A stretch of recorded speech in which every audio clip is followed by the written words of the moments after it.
guys, my name is Seattle Sims and welcome back to my channel. I think we're in for a lot of fun today because I am taking on the challenge of trying to recreate one of my favorite Sims 2 families in The Sims 4, and that is the Tricou family. If you aren't familiar with this family, that is a-okay. I don't expect everyone to know this family because they were originally introduced in the Sims 2 Nightlife expansion pack, and in that pack they were kind of hard to find if you weren't actively aware that they existed.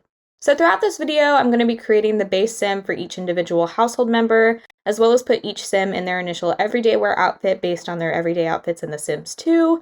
And on top of that, I will also be giving some facts and information about the Tricou family, based partially on what I remember from playing with this family in The Sims 2 years ago, but also on information that I pulled from the Sims Wiki to help refresh my memory when it came to recreating this family.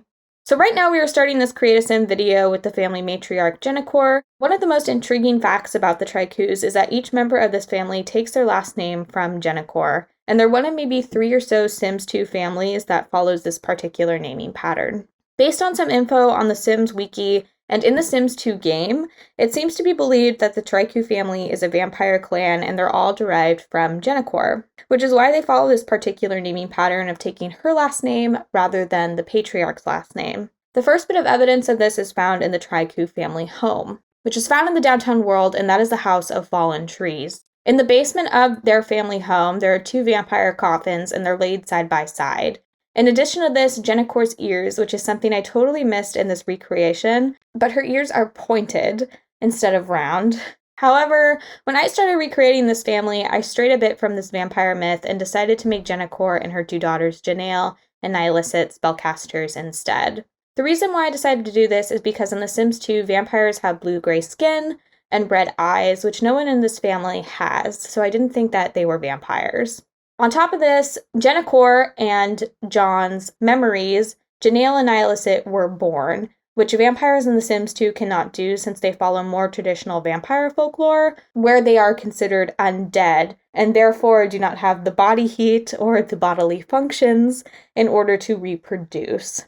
No tea, no shade, no pink lemonade on The Sims 3 and Sims 4 vampires, but this tiny detail alone in The Sims 2 is just like chef's kiss. Anyway, we now started to recreate the family patriarch, John Smith Tricou, who is the only non-occult sim in this family. I considered making him a vampire because one of Jennicor's turn-ons, which was a mechanism first introduced in The Sims 2 Nightlife, is vampirism. And I think it's also one of the reasons why this family is speculated to be a vampire clan. However, I decided to make him a human because I thought with a name like John Smith, he probably is just like your basic guy walking down the street.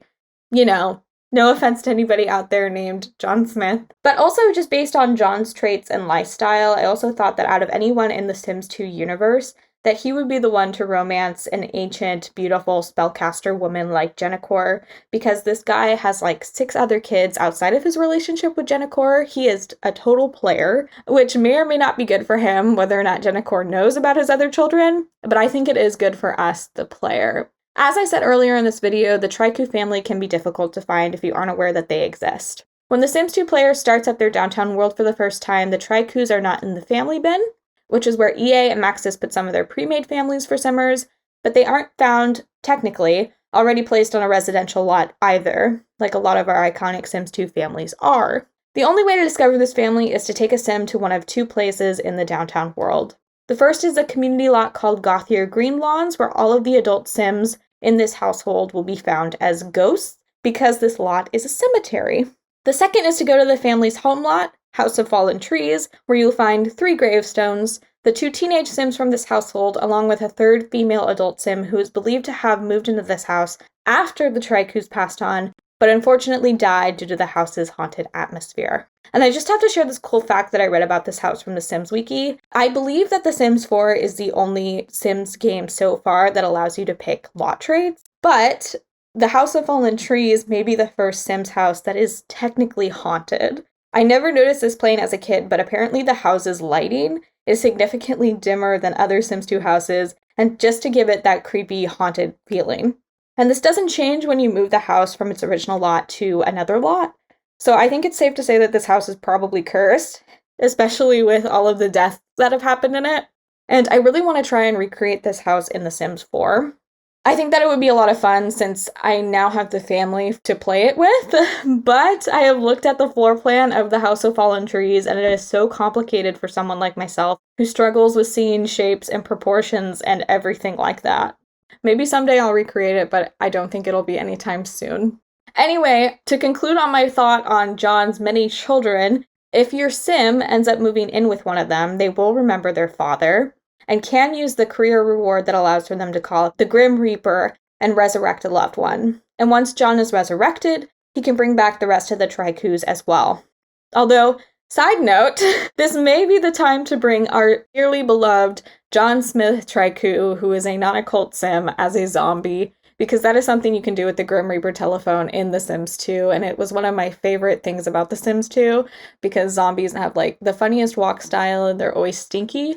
And honestly, in The Sims 4, I'm still waiting for zombies, and werewolves, and fairies, and probably genies as well. I can't remember if genies have been added or not, but those are just things that I so want in The Sims 4, and I'm so disappointed that they haven't been introduced yet. Anyway, we are now moving on to creating Kavornin, who is Janelle's partner, and after this we will create Kiernan, who is Nihilicit's partner. And these two males I decided to make vampires. I thought about making them humans similarly to John, and maybe they just married into this spellcaster family, but I wanted to keep some of that vampire blood in there based on the original vampire myth that this family is believed to have around them. I think Kavornin is like an ancient Northern or Eastern European vampire based on his name and Sims 2 clothing style, having a bunch of furs in his main coat, where Kiernan I think is definitely more of a vampire from the Mediterranean or Central and South America.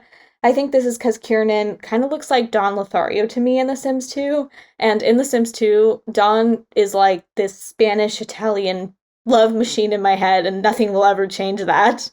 Anyway, we're now moving on to creating, I think this is Kavornin and Janelle's son, Fry Korith, and when I was making him and then his cousin, who you'll see next, Gavaden, I decided to play with genetics because I wasn't sure if I wanted them to be spellcasters or vampires, so I decided to leave it up to The Sims 4 to choose their fate, whether they're spellcasters or vampires.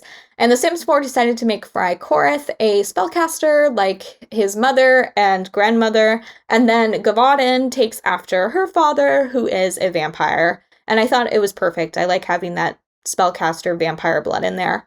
And yeah, Fry Korith is actually one of the few Sims who is featured in another Sims title. He comes back in the Sims 3 Midnight Hollow neighborhood, and he's a ghost in, I believe, one of the graveyards there. I've never played Midnight Hollow in the Sims 3, so I can't say for sure. That's just something I remember reading on the Sims Wiki.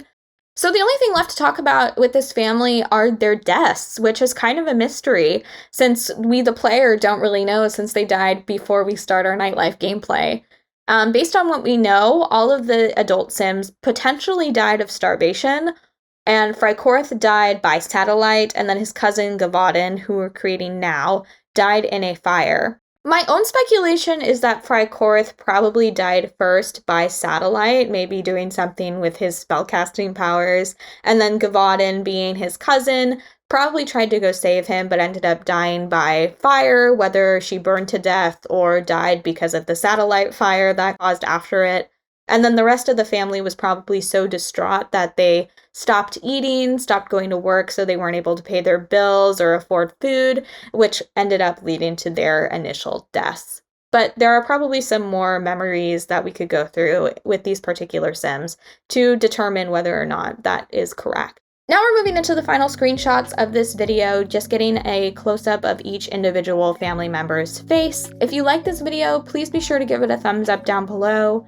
Comment down below what you think. Did I recreate this family to the T's? Are there some places that I could have done better? And if you look forward to seeing more content like this in the future, please be sure to subscribe and ring the bell. You can also follow me on Twitter and Instagram at seattlexsims. You can download this family from my Sims Gallery ID, which is also seattlexsims. And in the video description down below, I will have a link to my Patreon page if you would like to come and support me on Patreon. Thank you all and have a great day.